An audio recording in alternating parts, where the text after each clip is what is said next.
How's it going, guys? Today will mark the first day we start working on the body for the Lakeview Stock V8 car. So my how-to body videos have gone pretty good in the past. So I want to do an updated version, and this would basically be like factory stock or stock 8 Thunder Bomber style body for you guys that are trying to learn how to build your own bodies. I'll go over all the tools we use during the process.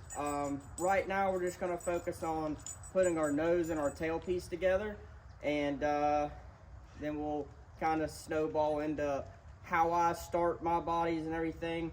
On this car, I won't be doing a deck on it because the deck's in a fair shape, and there's not really any way that I can improve it on this car, because the only way I can improve the deck other than making it more aesthetically pleasing would be putting a drop deck in it. And unfortunately on this car, the cage is just not built to accept a drop deck, and the crossbar on the hoop bar is already basically at the bottom of the deck, and I wish I could, because they look so much better, and you actually gain an aero effect from them, and Lakeview's a pretty sizable track to where you could actually get an advantage from it. But with us only running a 5-inch spooler and no spooler sides, there's not really going to be that big of an advantage of just having a flat deck.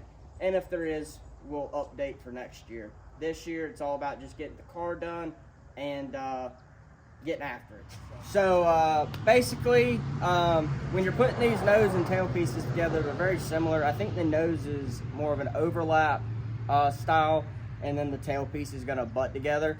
But the best thing that if you're trying to do any type of fab work, the best investment you'll ever make is in a ton of different style clamps. I have a few different selections of them. You can pick these things up near about anywhere. I think some of these came from Track Supply when they were on sale, and I've had some from Lowe's or Harbor Freight. I'm a big Harbor Freight guy, as you can see. They all work the same, and they last. They do everything I need them to do. So you'll need you some type of clamps. These are the ones I prefer. Then obviously in a drill, 3/16 drill bit. And depending on how you want to do it, I'll probably put a couple bolts with some of these nice aluminum washers on the nose, just to give it a little bit more durability. As everybody knows, this is a full contact sport, and especially in these classes. So I'll definitely be using these body bolts with the nice washers, the big nice aluminum washers. I'll be using those for mounting the nose to the tabs on the bumper, and I might even put some down the middle. Just kind of have to see where things kind of go. And then my choice, I either always use small headed 3/16 drill bits. Always use exploding. I don't care what anybody tells you, exploding rivets they're what saved the world, I swear. But I like the look of a small head, and if it rips out, then you can always go up to a big head rivet, and that rips out, then you just put your body bolt in. So you got to kind of think down the line when you're going through all this fabricating and everything. So I always look at the longevity of everything and see how long I can make things last, because this stuff's not cheap. And then obviously you're gonna need a rivet gun for your rivets. You can use your electric, your hand riveter, or I like my old pneumatic riveter. The only problem with it is you gotta listen to an air compressor, but I got a pretty quiet one, so it doesn't really bother me that much. So here's a look of how this tailpiece goes together. Obviously it's got your butt connection, if that's what you want to call it. They'll just butt up to each other, and then you will actually I use clamps to make sure everything stays lined up. Then you just rivet the two sides together, bolt them together, however you prefer doing it. All right, so as you can tell, I'm kind of shooting from the hip on this deal. So I just took and made myself a little table here, and gives you a nice platform to work off of. But the first thing you're going to want to do is you're going to want to get both your sides up here on their back so you can see where this mate actually goes. And then you want to grab a clamp.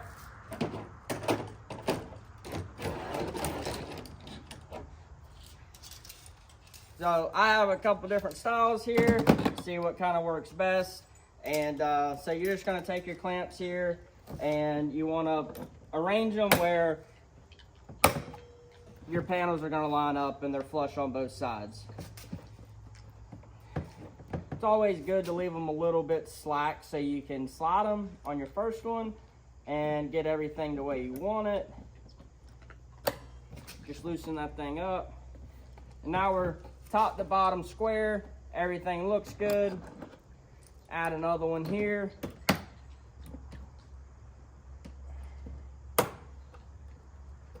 So now we got the tail piece together. And it's one piece basically. Everything's nice and square. You can move it around, get it looking good. Because this is the time you're going to want to put in the extra 2 seconds, pop it down, whatever you need to do to get that thing perfect. And then now you can start drilling your holes, adding your rivets, and you'll have yourself a tail piece. All right, guys, so I had to take a minute, let my air compressor build up with some air.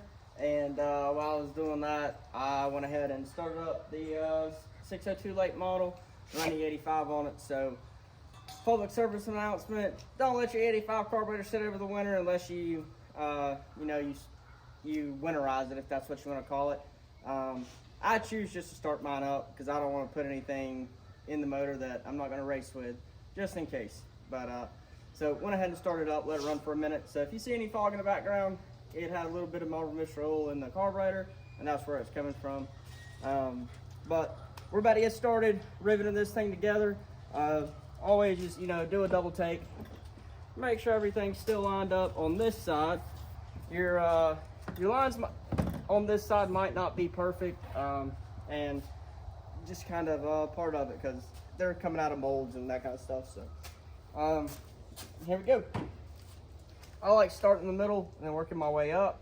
I won't put any on this flat side just in case, or not really just in case, but when I have to trim that to fit it to the back of the car, I don't want to have to drill rivets out or waste them or whatever. So I'm going to start in the middle and then work my way down and then remove clamps as I go, and then I'll work my way back up.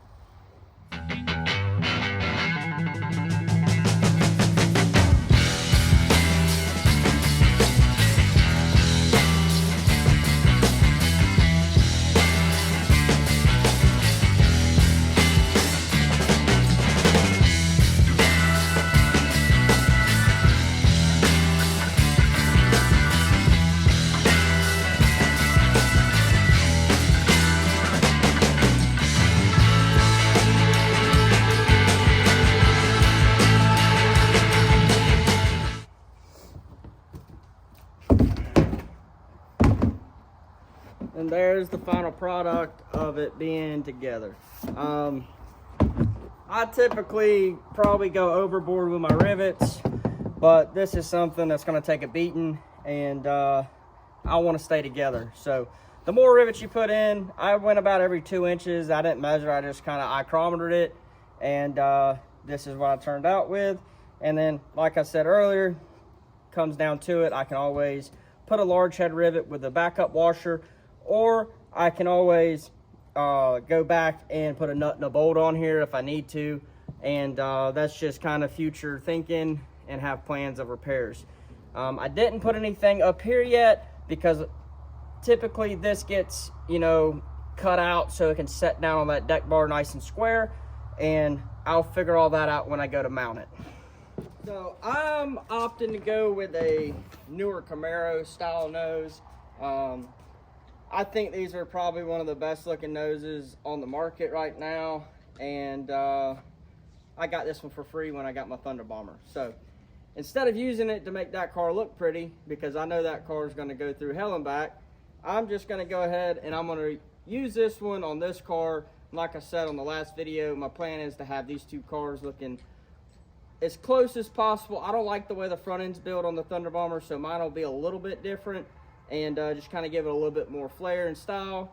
But this one, I am going to be, so I don't know if these come factory or not, but I have a hole already drilled for the top, one in the center and one at the bottom. Not 100% sure if those come like that from the factory or not. Like I said, I didn't buy this one new. I got it when I got that other car. So I'm just gonna go ahead and clamp this thing up and start putting it together. And instead of you button them together, they kind of just overlap, and that's how they go together on these.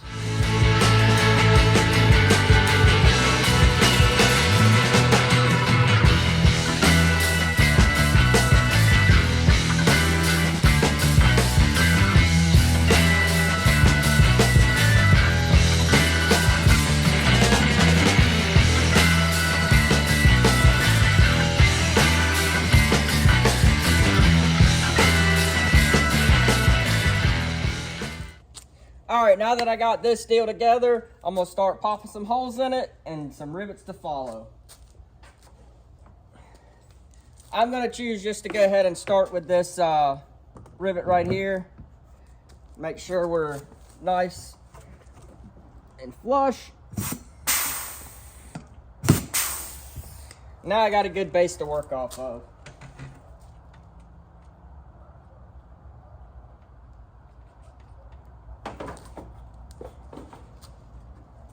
I'm gonna try to hurry this up so I can get this thing done for y'all tonight, so I can get this video posted. I only got so much daylight and kind of running out of time. But we're gonna go ahead and get this thing hammered out for y'all.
Alright guys, so that's basically how that's going to sit there on the car. I'm going to have to do a little bit of trimming.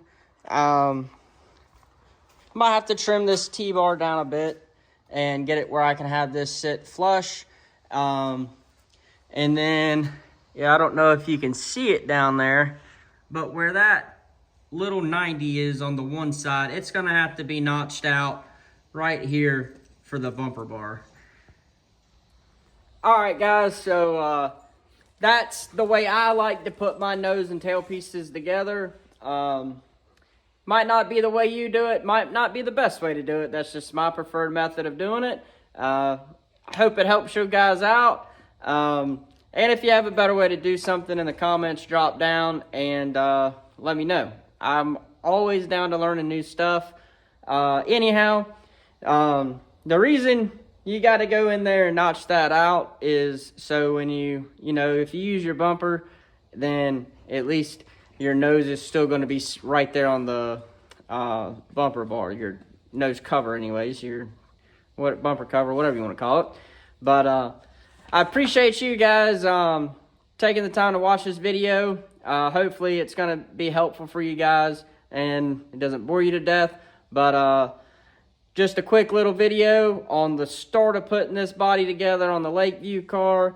And I'm going to do a little mini series on this and make a whole new, just a whole playlist just with these videos, so you guys can take it and, you know, I'll go over all the tools I use in each video on, you know, whether it's for the doors and quarters or the roof, or, you know, why I do things a certain way that I do them.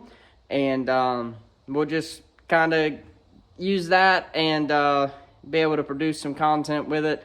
I'm going to do the same exact thing with the late model, except for the parts I already have built. And I can still kind of go over how to make those parts. The biggest thing on those is the drop decks on them.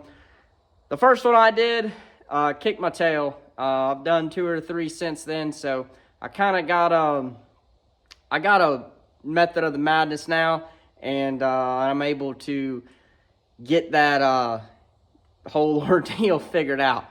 But it's all pretty simple. It's just numbers and measurements. But anyhow, we will catch y'all on the next one. Appreciate you watching. Like, comment, subscribe, all that kind of good stuff. And